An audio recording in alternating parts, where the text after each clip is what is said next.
আজ সকাল থেকে ইডি আধিকারিকদের তল্লাশি অভিযান এবং সল্টলেকের পাশাপাশি হলদিয়াতেও চলছে ইডির তল্লাশি অভিযান। লক্ষণ শেঠের বাড়িতে ইডির তল্লাশি অভিযান এবং অঙ্গীকার নামে সেই বাড়িতে এদিন ছিলেন প্রাক্তন সাংসদ। স্বাস্থ্য সংক্রান্ত দুর্নীতি মামলাতেই রাজ্য জুড়ে এই তল্লাশি চালানো হচ্ছে সূত্রের খবর। দুর্গাপুর, বর্ধমান, রাজ্যের বিভিন্ন প্রান্তে সরকারি বেসরকারি মেডিকেল কলেজ হাসপাতালগুলিতে ইডির তল্লাশি অভিযান, চিকিৎসা ক্ষেত্রে দুর্নীতির অভিযোগ, আর এই অভিযোগকে সামনে রেখেই কেন্দ্রীয় এজেন্সির তল্লাশি অভিযান সকাল থেকেই। সেক্ষেত্রে বীরভূম, দুর্গাপুর, সল্টলেক, রাজ্যের পাশাপাশি জেলার বিভিন্ন জায়গার ছবি আপনাদের সামনে তুলে ধরছিলাম। এনআরআই কোটায় ভর্তির ক্ষেত্রে দুর্নীতির অভিযোগ, একাধিক ব্যবসায়ীর বাড়ি ও হাসপাতালে ইডির তল্লাশি অভিযান চলছে। তার বাড়িতেই নয়, শুধুমাত্র তার তৈরি করা বেসরকারি হাসপাতাল আইকেয়ারেও তল্লাশি চালাচ্ছেন ইডি আধিকারিকরা। মূলত চিকিৎসায় এনআরআই কোটা নিয়ে দুর্নীতির অভিযোগ সামনে আসছে, আর সেই অভিযোগকে সামনে রেখেই সকাল থেকে চলছে ইডির তল্লাশি অভিযান।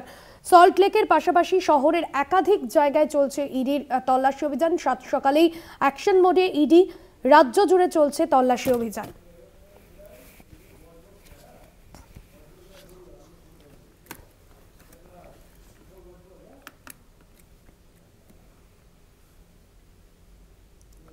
মেডিকেলে ভর্তির ক্ষেত্রে দুর্নীতির অভিযোগ, আর সেই অভিযোগের পরিপ্রেক্ষিতেই সকাল থেকেই অ্যাকশন মোডে ইডি। বজবজে বেসরকারি কলেজ ও হাসপাতালে, বেসরকারি মেডিকেল কলেজ ও হাসপাতালে ইডির তল্লাশি অভিযান।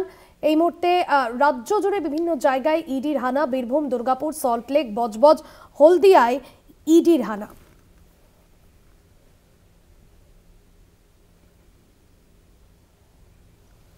একাধিক ব্যবসায়ীর বাড়ি ও হাসপাতালে ইডির হানা। সাত সকালেই ফের অ্যাকশন মোডে ইডি। মেডিকেল কলেজে দুর্নীতির তদন্তে মঙ্গলবার সকালেই কলকাতা সহ রাজ্যের একাধিক জায়গায় হানা দেন আধিকারিকরা। সঙ্গে রয়েছেন কেন্দ্রীয় আধিকারিকরা। এই মুহূর্তে বজবজেও চলছে, সেখানে ইডি আধিকারিকদের তল্লাশি অভিযান। শুভ্রজিৎ চক্রবর্তী রয়েছেন প্রতিনিধি ফোন লাইনে। শুভ্রজিৎ, এখনো পর্যন্ত ইডি তল্লাশি অভিযান চালাচ্ছেন, এই মুহূর্তে কি আপডেট পাওয়া যাচ্ছে?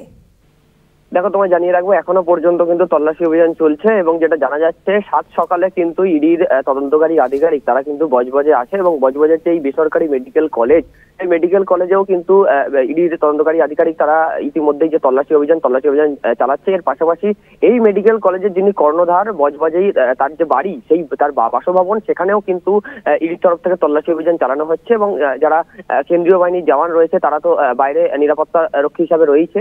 এর পাশাপাশি যেটা জানা যাচ্ছে, সূত্র মারফত যে খবর পাওয়া যাচ্ছে, যে এনআরআই কোটার যে মেডিকেল কলেজের অ্যাডমিশন, হয়তো সেই অ্যাডমিশনে দুর্নীতি হয়েছে, এই অভিযোগেই কিন্তু ইডির তরফ থেকে যে আজকের এই যে তল্লাশি অভিযান, সেই তল্লাশি অভিযান চালানো হচ্ছে, এমনই কিন্তু খবর পাওয়া যাচ্ছে সূত্র মারফত। এবং সকাল থেকে এখনো পর্যন্ত কিন্তু ইডির তরফ থেকে যে তল্লাশি অভিযান, সেই তল্লাশি অভিযান জারি রয়েছে। যদিও গোটা বিষয়ে কিন্তু হাসপাতাল মেডিকেল কলেজ যে কর্তৃপক্ষ, সেই কর্তৃপক্ষের তরফে কিন্তু কোনো রকম কোনো বিবৃতি বা কোনো রকম কোনো প্রতিক্রিয়া দেওয়া হয়নি এবং ইডির তরফ থেকে কিন্তু এখনো যে তল্লাশি অভিযান, সেই তল্লাশি অভিযান কিন্তু চলছে। সেক্ষেত্রে শুভ্রজিৎ, এখনো পর্যন্ত বেশ কয়েক ঘন্টা ধরেই চলছে তল্লাশি অভিযান। ইডির মারফত কি জানতে পারছো, কোনো তথ্য বা নথি কি কোনো কিছু পাওয়া গিয়েছে? একেবারেই, দেখো, তোমায় জানিয়ে রাখবো, রাজ্যের একাধিক জায়গায়, শুধুমাত্র বজবজ নয়, দুর্গাপুর সহ একাধিক, সল্টলেক সহ একাধিক জায়গায় কিন্তু ইডির যে আজকের এই তল্লাশি অভিযান, সেই তল্লাশি অভিযান চলছে। এবং যেটা সূত্র মারফত খবর, সেই এনআরআই কোটার কিন্তু যে একটা অ্যাডমিশনের ক্ষেত্রে দুর্নীতি হয়েছে, এই অভিযোগ, সেই অভিযোগে কিন্তু রাজ্যের বিভিন্ন মেডিকেল কলেজ, সেখানে কিন্তু ইডির তরফ থেকে অভিযান চালানো হচ্ছে। এখন দেখার বিষয় এটাই যে ইডির ওই যে তল্লাশি অভিযান বা এই যে জিজ্ঞাসাবাদ যাদের করা হচ্ছে, সেক্ষেত্রে কি উঠে আসে এই যে অভিযোগ, সেই অভিযোগের ভিত্তিতে এই যে অ্যাডমিশন, সেই অ্যাডমিশনে দুর্নীতি হয়েছে কিনা, সেটাই কিন্তু এখন দেখার বিষয়। এবং এখনো পর্যন্ত কিন্তু তল্লাশি অভিযান ইডির তরফ থেকে কিন্তু জারি রয়েছে। একদমই।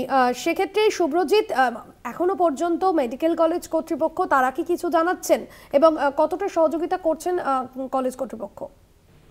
কলেজ কর্তৃপক্ষের তরফ থেকে কিন্তু সকাল থেকেই যে সহযোগিতা, একেবারে ইডির যখন আসে, যারা প্রবেশ করে ইডি তদন্তকারী আধিকারিক, সকাল থেকে কিন্তু কলেজ কর্তৃপক্ষ তাদের সাথে তদন্তে সমস্ত রকম সহযোগিতা করছেন এবং যারা মেডিকেল কলেজ কর্তৃপক্ষ রয়েছেন তারাও কিন্তু, যারা কলেজের পদাধিকারী রয়েছেন কর্তৃপক্ষের, তারাও কিন্তু ভিতরে রয়েছেন এবং তারা তদন্তে পূর্ণ সহযোগিতা করছেন। যদিও এখনো পর্যন্ত কিন্তু সেই তল্লাশি অভিযান জারি রয়েছে। একদমই শুভ্রজিৎ, ধন্যবাদ জানাবো তোমার। শুভ্রজিৎ চক্রবর্তী ছিলেন আমাদের প্রতিনিধি ফোন লাইনে।